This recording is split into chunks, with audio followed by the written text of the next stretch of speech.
Hello. All right, everybody. All right, we're going to get right into it. No preamble. Bam. All right, here we go. The first one is entitled Find Balance to Make Believe into Make Known. Well, folks, I hope these times find you well. Anybody noticing anything weird, crazy, unbelievable, impossible, insane, or just out and out loony? Oh, wait, what? Okay. Terry just rolled his eyes oh, and he wants to know if any of your thesauruses, try saying that fast, thesauruses, if any of them want to come out and play. Jenny. Dottie says little internal boys and girls too. Dorothy, okay. Dottie, she wants me to call her that because the other one is too stuffy and makes her feel like an adult. Kids. Where was I? Oh yeah, things crazy and weird. I think more and more people are receiving checks in the mail or finding their debt significantly reduced or just gone. The healing centers, or FEMA camps, or whatever they're calling them, should be unveiling in many parts of the country by now. I'm writing this on Wednesday, March 18th, so not sure of the status on the unveilings. We're doing the video for episode 6 in about an hour. So remember, I did this last week. So this episode 7 may not be done until Monday, the 23rd, which, hey, look, I predicted it. Oh my gosh, I'm a fortune teller. Funny how that works. I've been getting brief glimpses of what's to come, and I just shake my head and laugh. I'm not sure how any of the new tech will be introduced to you, but some of it is already being used. I don't want to completely spoil the surprise, but those phones you're all currently using now, well, you'll drop them like yesterday's trash when you see the new devices. You may recognize some of them from the movies. Ever wonder why our phone tech hasn't made any advancement over the last 5 to 10 years other than size? Well, it'll be made up for quickly. And I don't think there will be any phone bills. Not sure when that starts. Hope you enjoy the hollow tech. And flying cars have been out for a bit, but that's all old tech. The new stuff, yeah, wow. And dead quiet too. Wait till you see it. On the home front, lots and lots of changes, and fast too, because of the wink, wink, cough, cough recovery. New communities and many, many festivals so that wink, wink compensation can be bestowed upon you and kids have a safe place to gather, socialize, learn, and play. Think of what it must have felt like after World War II ended, after 8 years of global strife, and multiply that by the number of people who now have a student loan, who will all be pleasantly surprised soon. Just saying.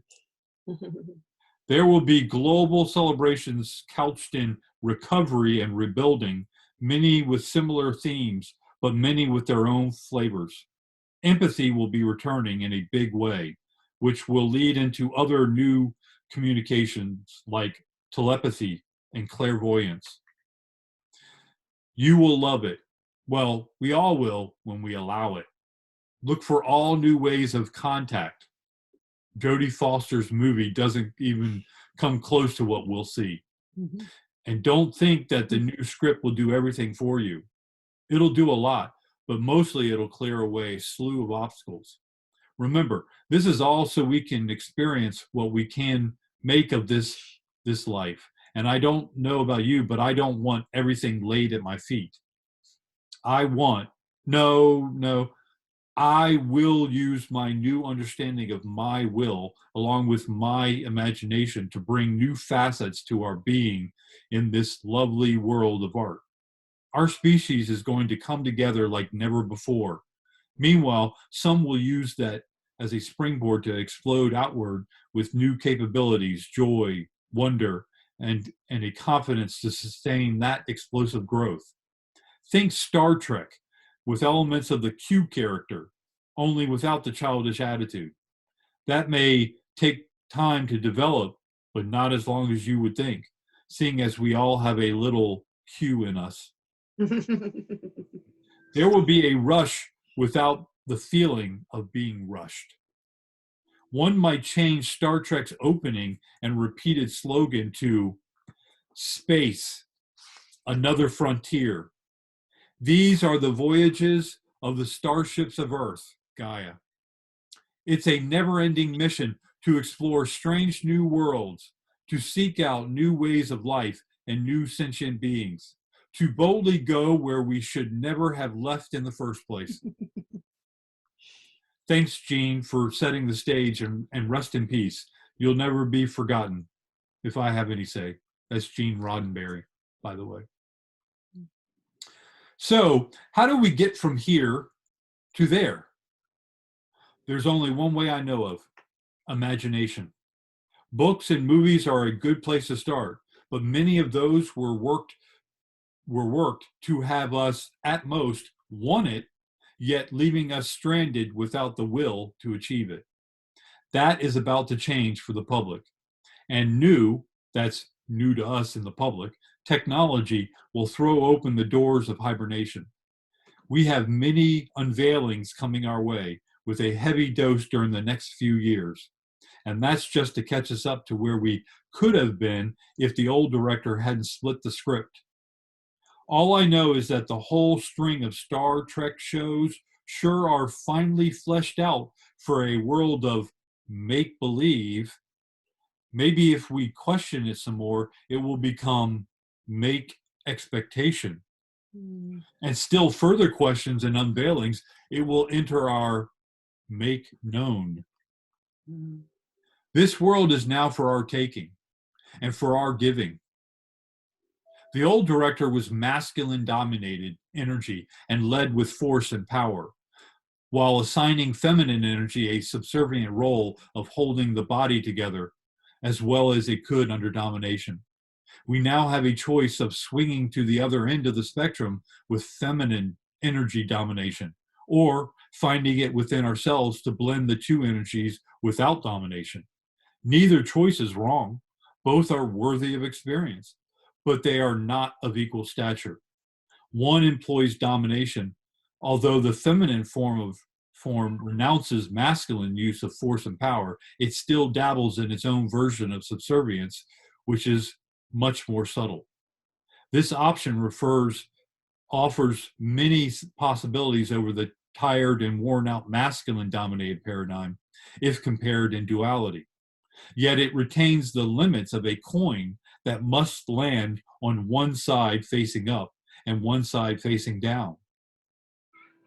The balanced choice stands the coin on its edge to offer both faces.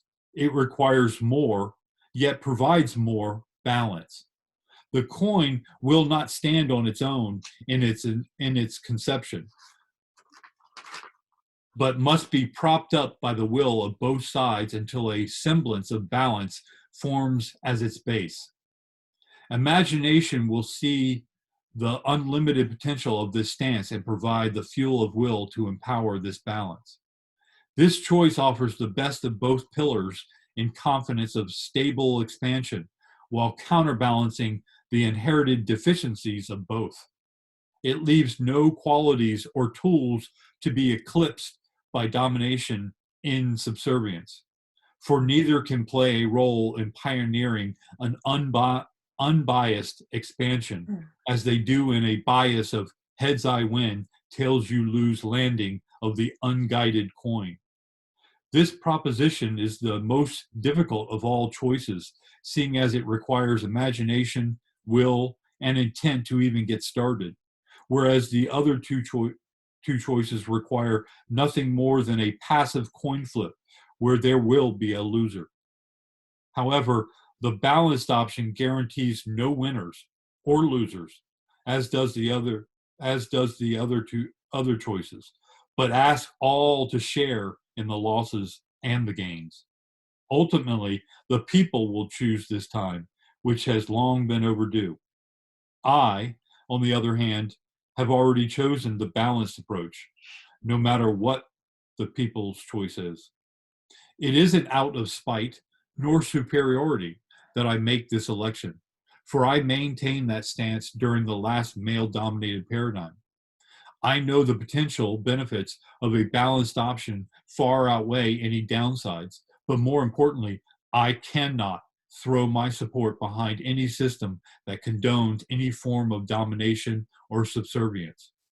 However, I will abide the people's choice as I did in the last paradigm while maintaining my own choice. It is my hope that our society chooses its leaders well, and that said leaders are themselves led from the heart and within its reason. I believe our society, free of coercion, will not tolerate the exploitation of one group over another again, and this fuels my optimism. Very good. I like This that. is that's just my belief. Okay, I'm not inflicting on anyone. This is just the way I feel. I don't think anyone should be ever exploited for someone else's gain. I agree. I think there's a way to get everyone involved somehow. Like, well, when you were talking about the balance, it basically like the feminine and masculine, I had a visualization of just like, you can't push too far. You have to like have the perfect push and then also let go, or else it'll go too far in one direction or the other. So it's like having the right amount of pressure and then knowing when to not push back, and getting to that balance. It was just like beautiful in my mind, just when you were reading it, just what I saw. It was beautiful. well, I believe balance is the choice of love. Oh yeah, always. You give and you take. It's not equal feminine, equal masculine. It's where appropriate, and it's everyone building from the base up in a balanced approach where balance permeates the whole society. It's to that reciprocity which you were talking about, because it's reciprocity was exactly what I was thinking. dances together, because the needs I've and the never used that desires word. I said the needs and desires of both are different, and it's that it isn't equal. It's that marriage of togetherness and it weaving together which keeps it that balance. Very, very good. All right, the next one is entitled, "Will I limit myself if you do, or will you elevate yourself if I do?" We are leaving a time of severe limits and moving to more open pastures. Living in this world implies living within some level of limits in order to experience life within this world's limits of definition. However, we don't currently know the limits of this world. With the new openness that is just beginning to remove our collective blinders, will we prioritize the search for those limits?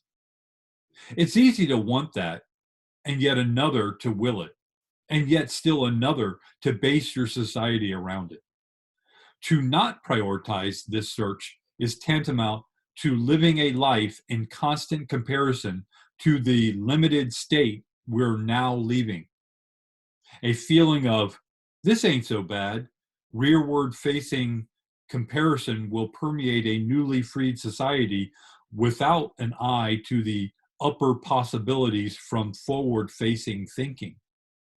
I only bring this topic up because I care about you and our society. And I have a concern that our society will only expand enough to get comfortably away from our past imprisonment and then settle for, this ain't so bad, without considering the possibilities that can only come from imaginative forward thinking. I'm already expanding my imagination and thinking through this manifesto, proposing poofing and blooping as just a start. But what if I am the only one or just a few doing this? In 10 or 20 years, will I reach a point and look around and say, hey, where is everyone? If I didn't care about you, I wouldn't bring this up. And I go on about my expansion and let you possibly settle for, this ain't so bad. I say possibly because I don't know what you or anyone else may settle for. But I know if we don't discuss this before our society takes off, the probability of settling is much higher. And if that settling permeates our society, is there a possibility that forward thinkers will limit themselves so as not to outpace their brothers and sisters? Hey, maybe there will be no settling and you and everyone else will expand and expand and expand. If that's to be, then bringing this up is preaching to the choir and no harm done. But if not, and there is even the slightest chance of our society settling as a whole, when does someone bring this topic up? After they've begun settling? As far as I know, there are many people discussing poofing and blooping right now. Maybe they will soon, but I won't assume that. So I'm not only discussing it and getting it out into the ether, but I'm also providing this manifesto with my thoughts, concepts, and examples as one possible method to expanded living and awakening our imagination. Because what if? What if there's more out there that we're not even considering because we don't know about it? Let's do some imagining here for a second. What if I knew, however I found out, that our society was going to progress roughly 100 years in advancement, but do it in just 5 years? This is going to stem from the old director being forced out. And lo and behold, he and his cronies just happen to have been keeping 100 years of advanced technology hidden from us. You know what? I'm going to make this into a full-blown scenario for imaginary purposes. So here goes. Okay? I'm blowing this thing out. The title for this is The Languishing Weaver Weaves No Thread. Okay, the premise is similar to what I just set up, but I'm going whole hog to give it some life.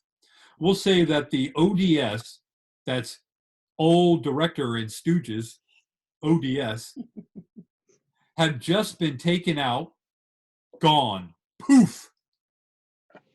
During that process, our BF, that's benefactor forces, BF, discovered the following. $100 trillion that the ODS stole from us actors. Hidden bases throughout the world, 100 years of secret technology that ODS were going to slow drip to society for their benefit, not ours. I'll be somewhat specific because this is fun, and I'm turning this into a LARP, which is a live action role play, which is big in gaming, the gaming world, and some other things.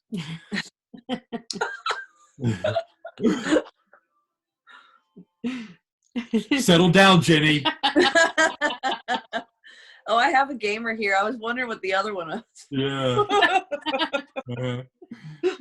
The 100 years of secret tech includes free energy generation units, replicator-like units that could produce most small items, say about a foot square, including food, water, and most household items.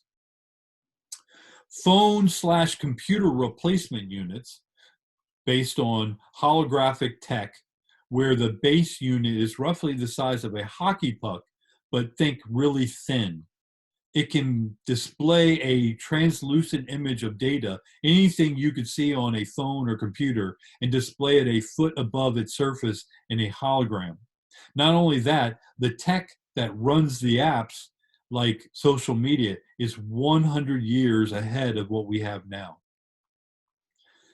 Personal underwater vehicles, these are PUVs, levitating tech, super advanced mobile health units for personal use. They can heal just about anything. An underground rail system that traverses the world, even under the oceans in certain areas. And advanced spacecraft and their portal devices that could transport you to any place in our solar system, including planets, within days, and much, much more. The ODS has been working on this tech for over 50 years, and it's at least 100 years beyond our current society's tech. There is so much tech that it will take 3 to 5 years to release it all to the public, which the BF, benefactor forces, begin doing right away. Over the following 5 years, our society is transformed. With $100 trillion, every person on the planet, without fail, could receive $1 million, and there would still be over $99.99 trillion remaining. Think about that. During that 5 years, each person would receive a replicator that would produce all of their food, water, and daily needs. Each person would be given a phone/computer replacement unit, which is PRU. Healthcare can cure 99.9% of anything, and it's free. Public travel will take you to any destination on planet within an hour. And space travel is being offered to explore our solar system.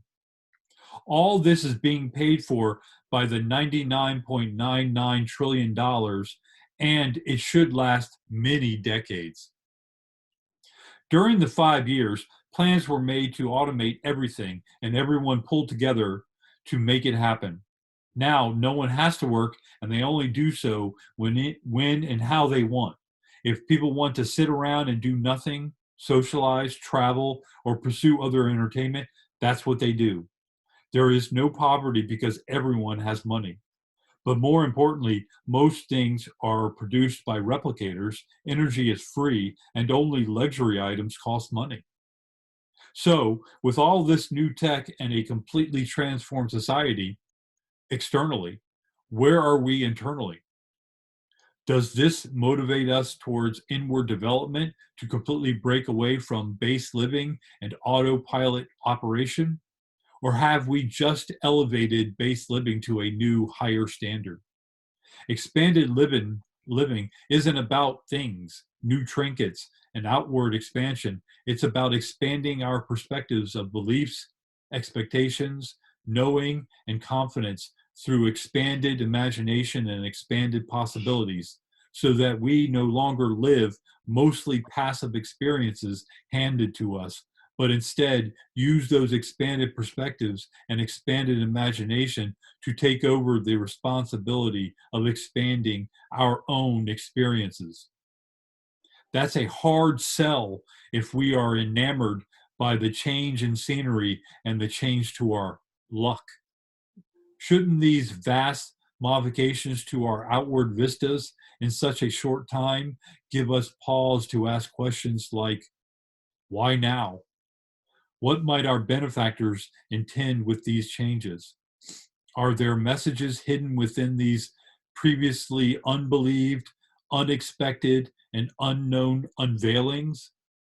Were these wondrous gifts earned, or are they meant to spark a new curiosity, a new sense of wonder, a new way of thinking, and a new way of being, so that we can choose a new way of experiencing this unexplored work and world of art? So let's live this transformed planet and see what develops. You wake up one morning and check your PRU, phone replacement unit, to see what you have scheduled and what your gang of misfits will be up to today. Excuse me. 10 minutes later, and feeling no pressure because there's nothing you need to do. Well, except to address that growling leviathan making all kinds of racket from your inner void.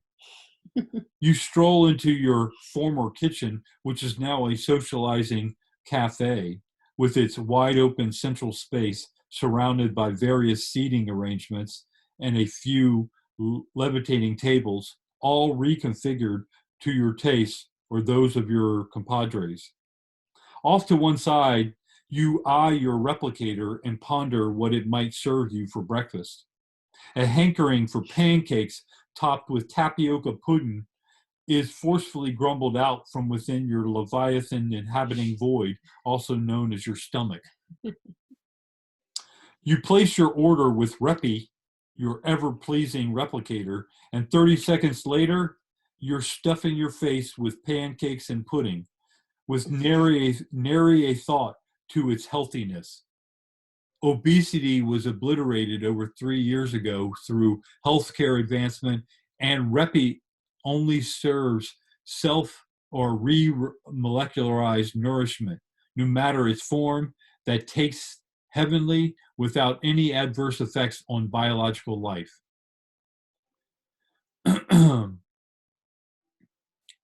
Feeling quite satiated and with Levy, your stomach, off for its morning nap, you step into your customizable shower unit. No, I won't give it a name. That's just silly.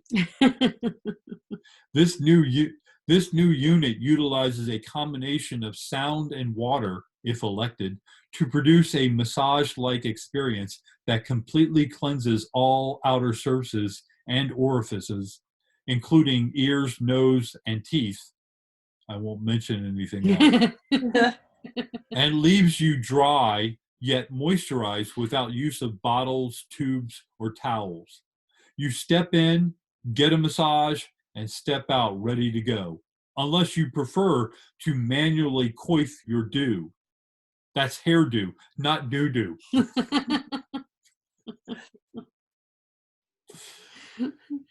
Side note here, most things that people used to chore through, like showers, baths, brushing teeth, other hygienic tasks, washing dishes or clothes, cleaning house, etc., have been either eliminated or revamped to make them more automated or enjoyable. End note.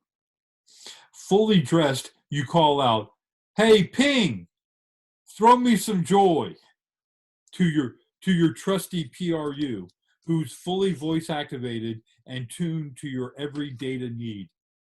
She, who sounds like a cross between Angelina Jolie and Nicole Kidman, down to the Aussie accent, responds, "All your rabble-rousers are meeting at the Commons in approximately 37.42 minutes. Oh, and your flight to Hawaii leaves at 5 p.m., with arrival time set for 11:22 p.m. local." Yes, those estimates pass as approximations for your sultry AI, who you've had a long-standing feud with over this topic. But she says she does it because she knows you like it that way. What's going on at the Commons today, you ask? Another day of festival with music, crafts, art, and demonstrations, namely shapeshifter, elementals, and Palladians. She responds, "Not this again. Can you please just drop it?" You heave out with exasperation. "I fail to understand your reluctance to consider the opportunity," she testily demands. "I told you a million times already. I'll go in a few years. There's just so much to see and do here with all the new travel and unlimited access to everything.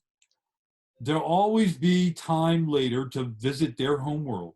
Plus, none of mi amigos are even considering it yet, with all the new stuff to do. So just give it a break. Maybe set a reminder for a year from now to discuss, if that'll make you happy. But please just drop it. You defend your long held stance. Yes, Your Highness, she quips. You sigh heavily and roll your eyes as you head out the door. I should change her programming. She's getting a little too sassy, you think. Later, arriving at the Commons, you run into Doug and Annie, two of your closest hooligan friends. Hey, you greet them. What are you guys into? Doug, the grunge of the group, smiles with enthusiasm and asks, Yo, Slick, how's Ping treating you? Annie snickers and inquires, Yeah, what's she railing on you about now? You sigh a response and proclaim, I'm programming her tomorrow. They both bust out laughing. What, you testily you ask. Doug chimes up, Dude, you've been threatening a personality do-over on her since... Oh, I get it. Is it because the Pleiades are here today? He always refers to the Palladians as Pleiades, reasoning why use 4 syllables when you can say the same thing with 1. 6 months ago, you shared the gist of the proposal the Pleiades offered to you with your 2 unsympathetic friends who have yet to side with you against your motherly AI. Yep, she has her bone and she's digging in, you unavoidably answer. Annie pipes up with, maybe if you gave her a non-frivolous reason for not going. Oh, you're a riot there, Pixie, you toss back. Annie huffs out. Mine isn't the same as yours, and you know it. You flip back to your old argument. Yeah, but 9 years. I leave all this interesting stuff to do for 9 years. Without you guys, without anybody. What would I miss during those 9 years? And they even said the emphasis would be on learning and expansion, not frivolities. Ugh. Stoking the flames, Doug interjects. They did say it would be a mind, body, and heart-altering experience that you would bring back here to share with all of us who are ready. That's got to tip the scales some. Annie piles on. Yeah, that's got to mean something for those of us who aren't ready. I never said I wouldn't take the elementals up on their offer. It's just, well, mine will be fun learning. And with a focus on frivolities, you look away from her and snidely remark, I don't know why I continue to finance your humor. You went bankrupt with your investment in clown makeup. Ha! You wouldn't know a punchline even if it held up a sign saying, frivolous! She sarcastically proclaims. Doug inserts himself. Enough, you two. Let's go over to their spot.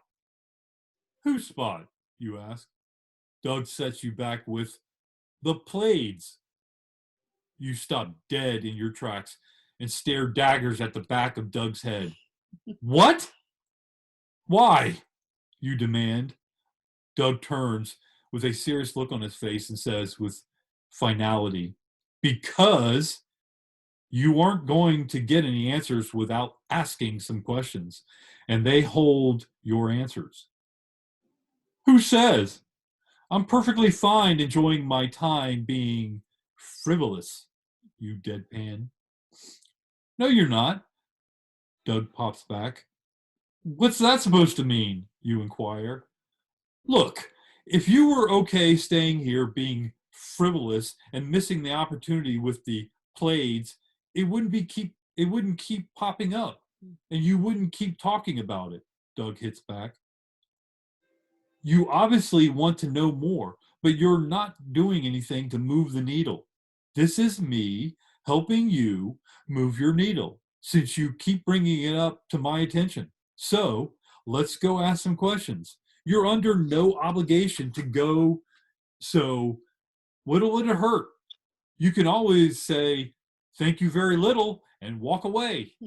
You sigh and ask, did Ping put you up to this? And give you that whole move my needle bit?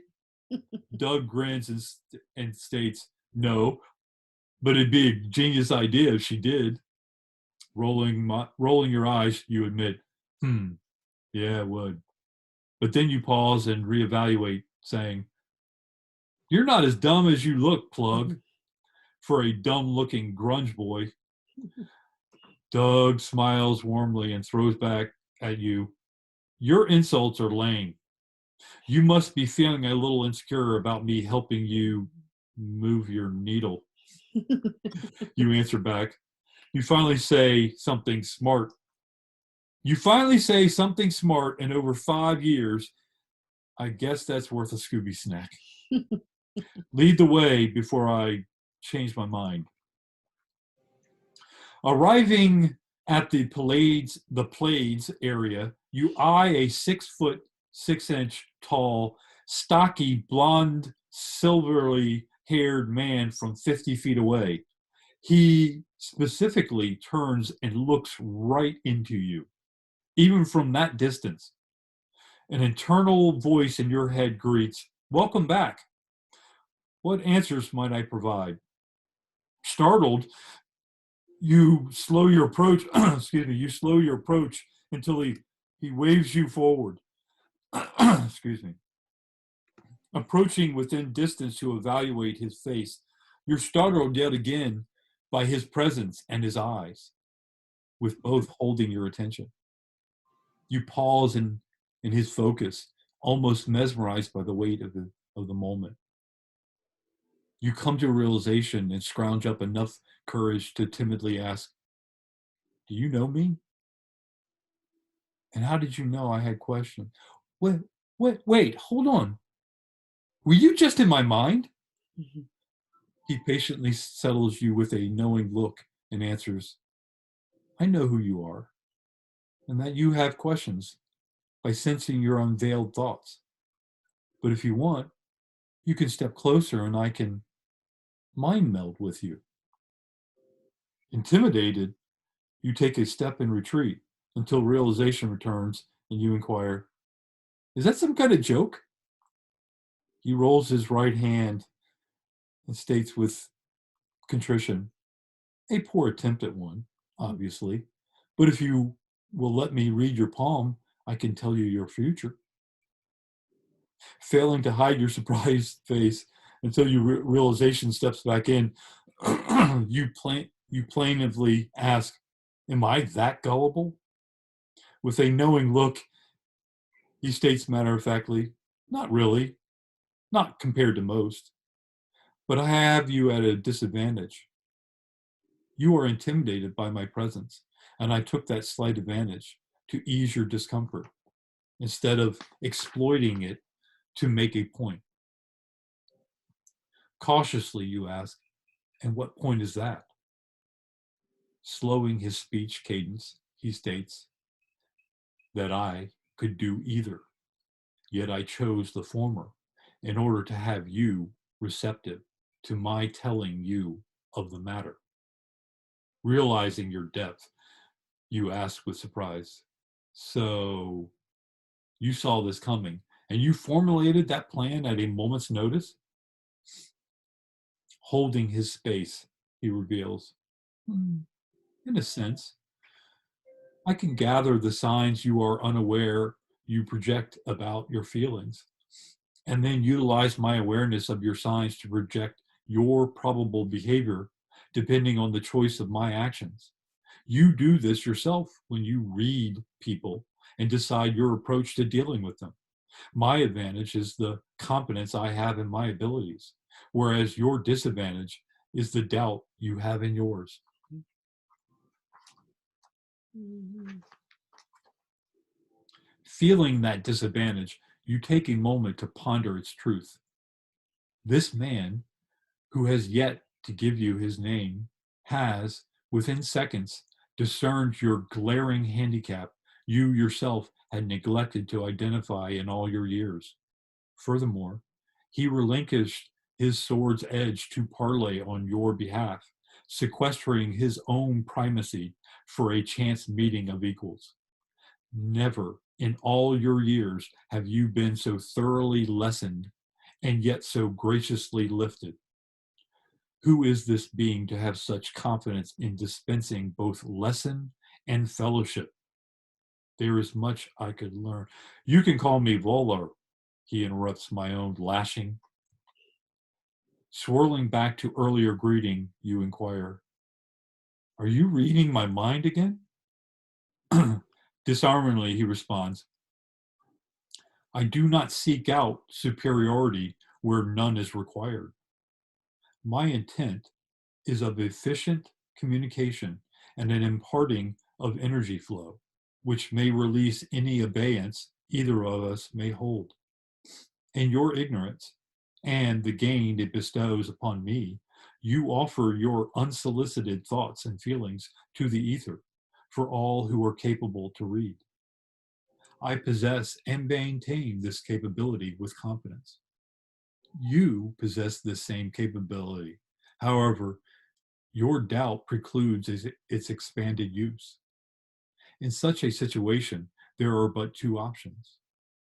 I can restrict my capabilities to the level of your use, or I can guide you in reaching mine. The first option is typical here and confines both parties to the lower of common denominators, ensuring a minimum growth and energy flow. My second option requires will and intent on my part, and a ready willingness on your part without knowing of its existence.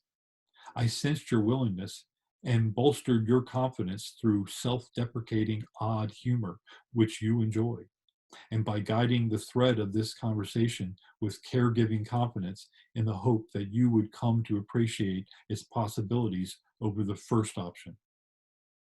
To achieve this, I assessed your freely given thoughts and feelings via my capability to offer its fruit to you.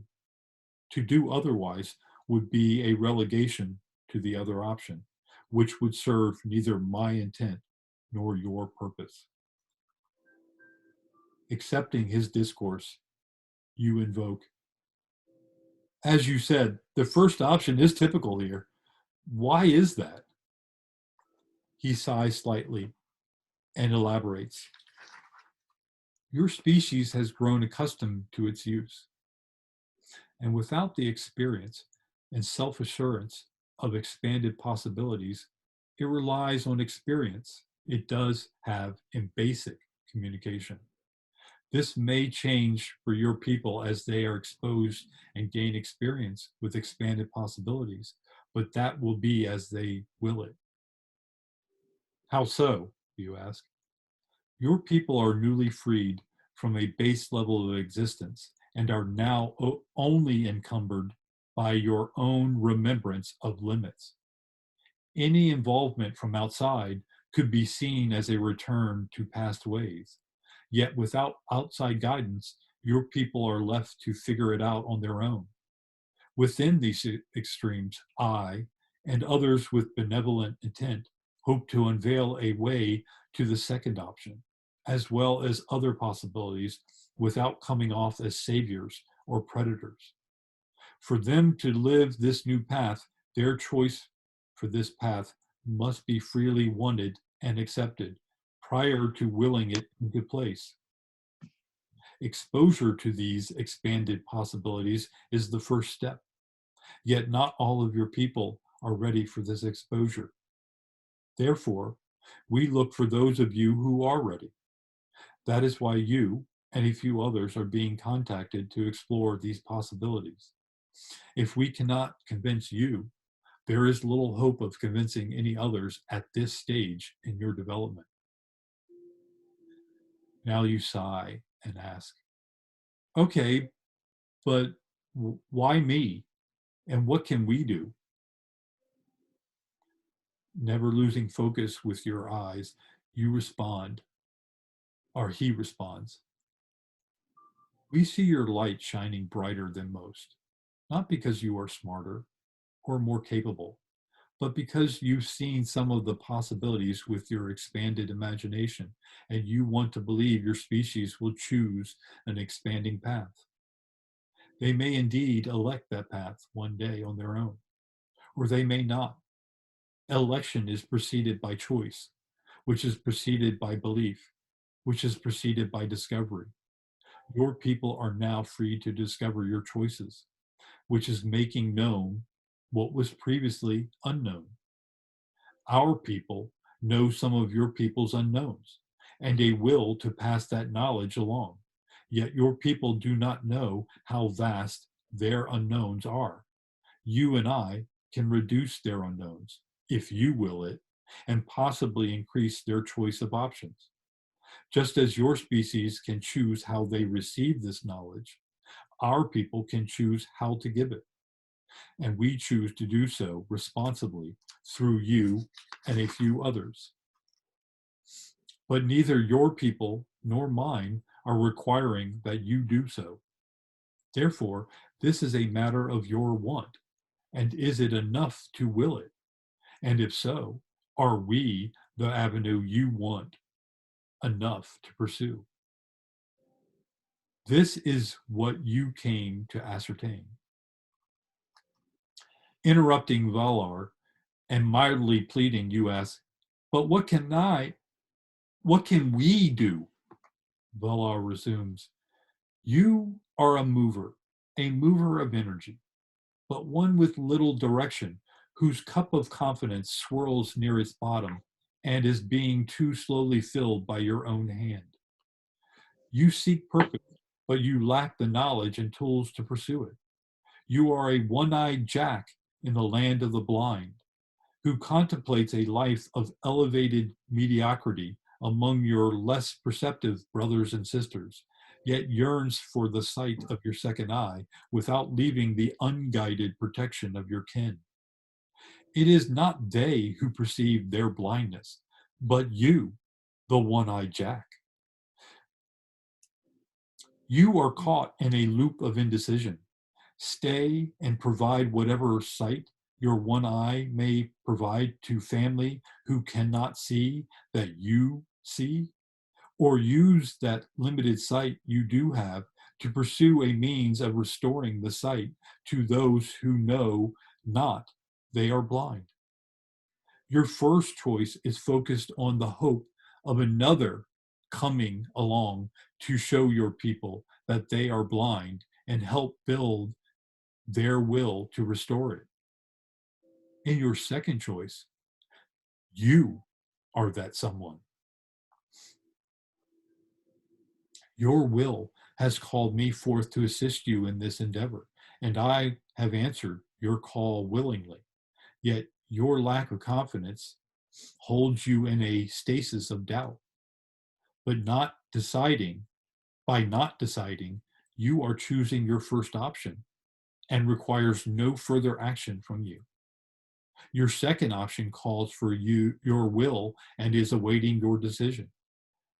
The how is but a small matter of your intent. If I were to give you the how, I would only confine you within its walls.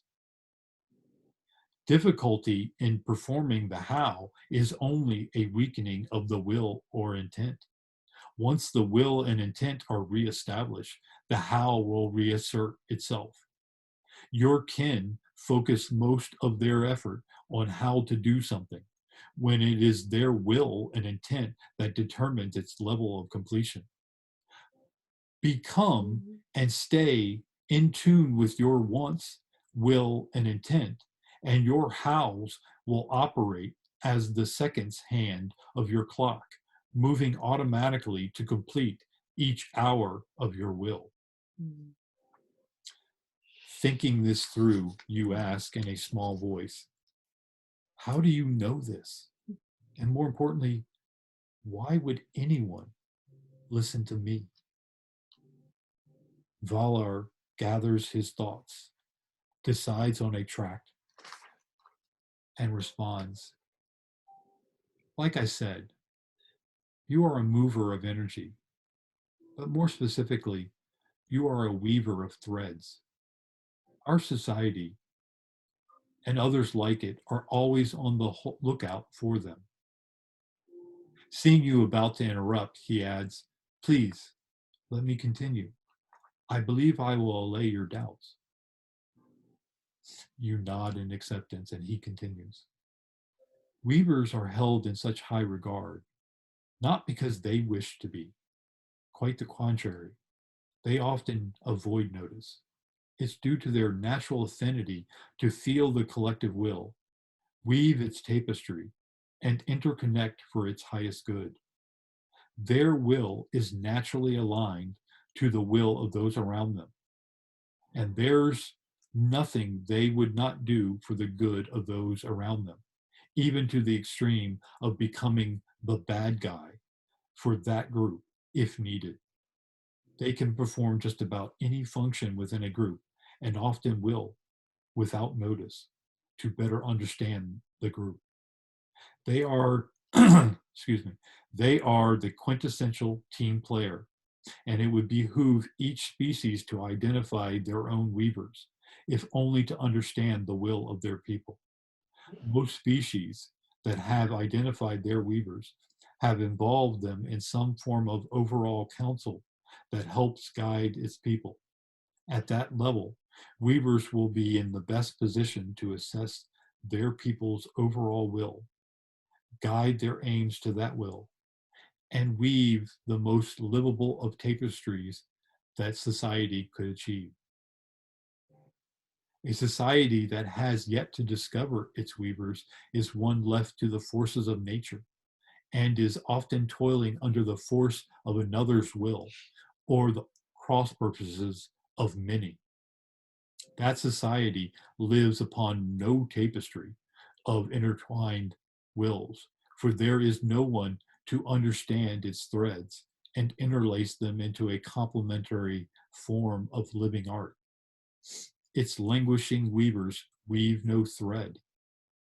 Should that society instead prioritize a search for its weavers, many other societies, such as ours, would see this as a sign of maturity and step forward to offer the wisdom of their weavers. Until then, we search for their weavers without their leave, in the hope that one day your people will come to discover their heart of languishing weavers and rescue themselves from living without its finely woven tapestry of life. Feeling drenched in truth, and with a flicker of vision from your once perceptibly blind, dormant eye, you grasp Valar's attention and boldly ask, okay, so when do we leave? Wow. That was so good. Oh my God. I loved that so much. Oh wow. Thank you. That was so good. Mm-hmm. I want to tell you, the majority of that flowed pretty good when I wrote it. The last bit is where I was stuck internally. And I wrote something, it was about 3 pages. And it was, if this was what I've been doing for the rest of this manifesto, it was just under it. It was just under it. I came out to her and I said, before I prefaced it, I said, I just need your God's honest truth about this. Mm-hmm. And I read it to her. And she said, yeah, that's good. That's what she said. Mm-hmm. And she was being honest. It was good, Mm-hmm. but it was, I could tell. So I said, yeah, that's the way I feel. It's good, but it's said with a question mark on the end. So I said, yeah, I know. So what am I missing? So we sat and talked for a while, and she helped me kind of formulate myself and realize what I was doing to myself and how I was inhibiting myself. So that night I went away. Last night I went back, and I stayed up till 5 working on it, and I cracked through. Somehow I didn't force it. I let it in, and I realized what I had to face. And I erased those 3 pages and rewrote basically maybe a little over a page to replace those 3 pages. So it was going to be 2 pages longer, and it just didn't have the same pizzazz.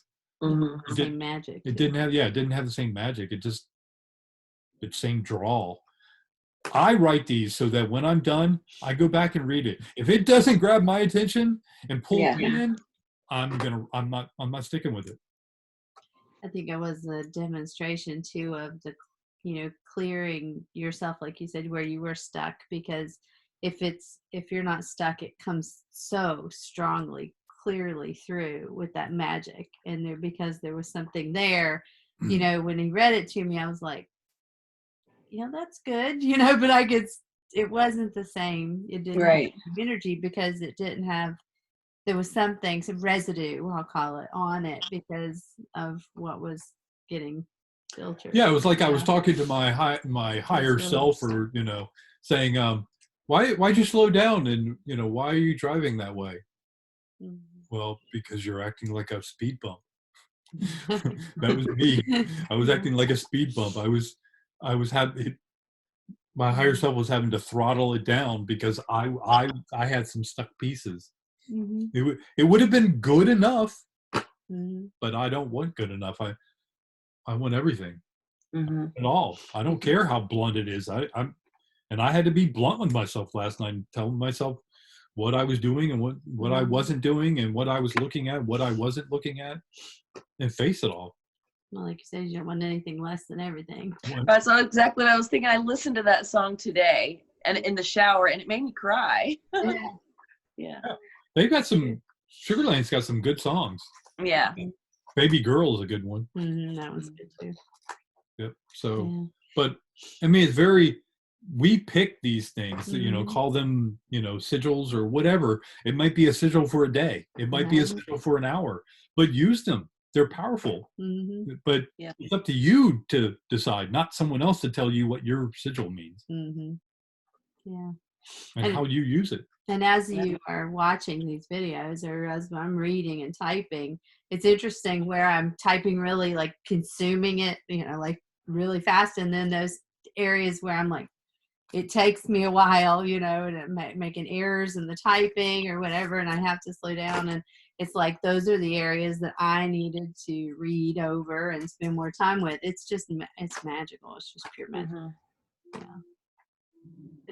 It's beautiful. Plus, she's having to clean up all my typos. No, none hardly. It's amazing. Don't believe her.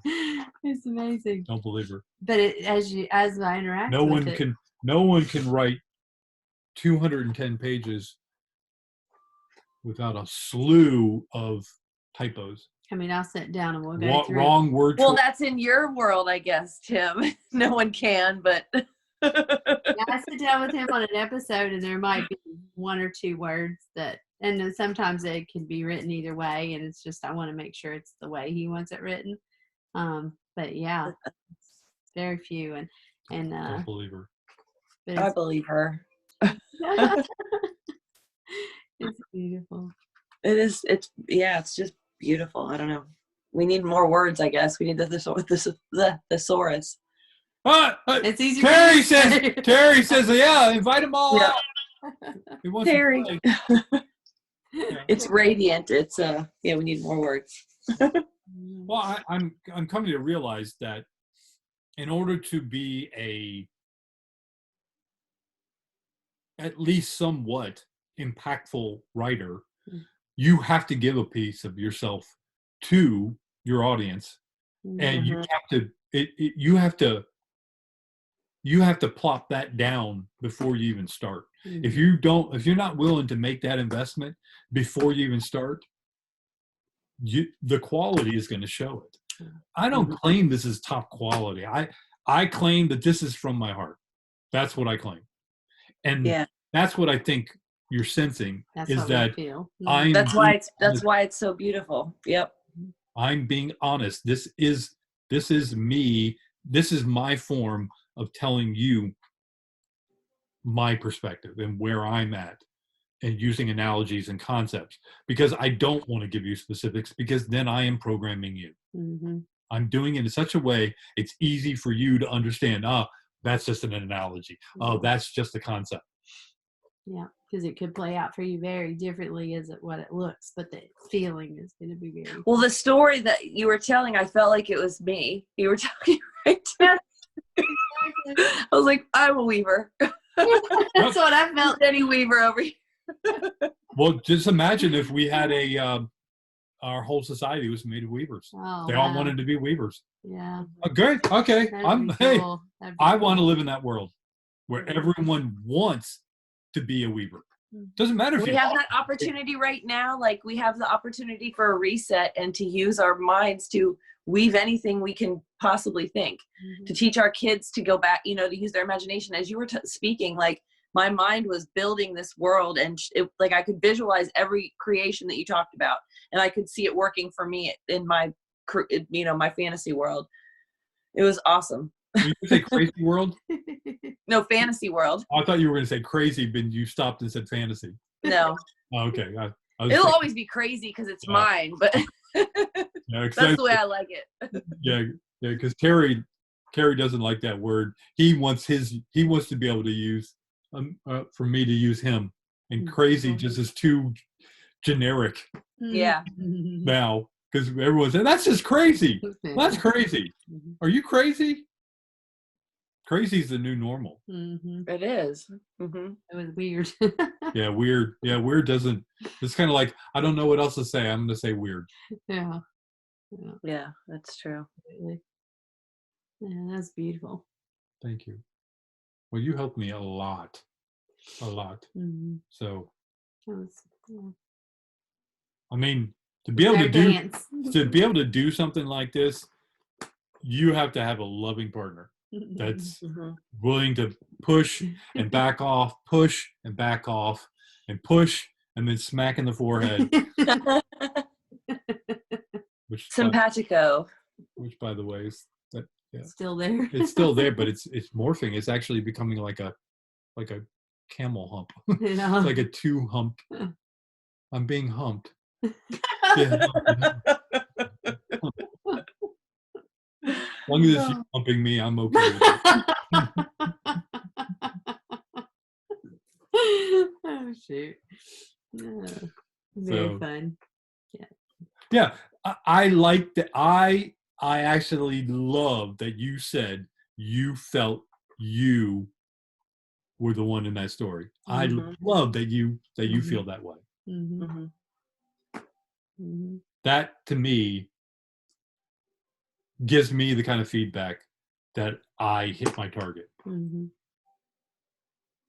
Because I'm writing this from my perspective, hoping that one or Mhm. many of you, hopefully, will see this from your perspective and put yourselves in this Mhm. scenario. Well, I kind of called in a collective energy too tonight. I don't know why. I was just like, before even we got on, I had 5 minutes that seemed to last like 20 minutes because, my Wi-Fi issue.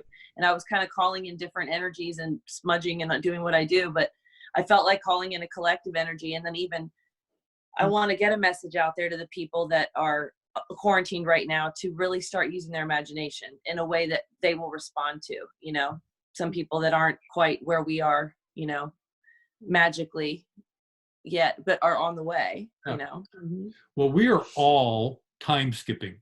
Mhm. Time skipping is you lose track of time because you're in autopilot thinking Mhm. mode and doing something that doesn't really, when you're done, all you have to show for it is you got that done, but you don't know where you were. You don't Mhm. know what that experience was for you. All you know is you completed that task.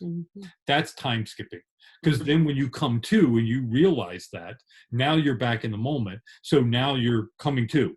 And then you'll go start skipping again, and then you'll come to, and then you time skip. So we're all time skipping. That's how we've lived our life. Most of it was in autopilot mode, with very few the say coherent moments that may have been spread out by days and weeks.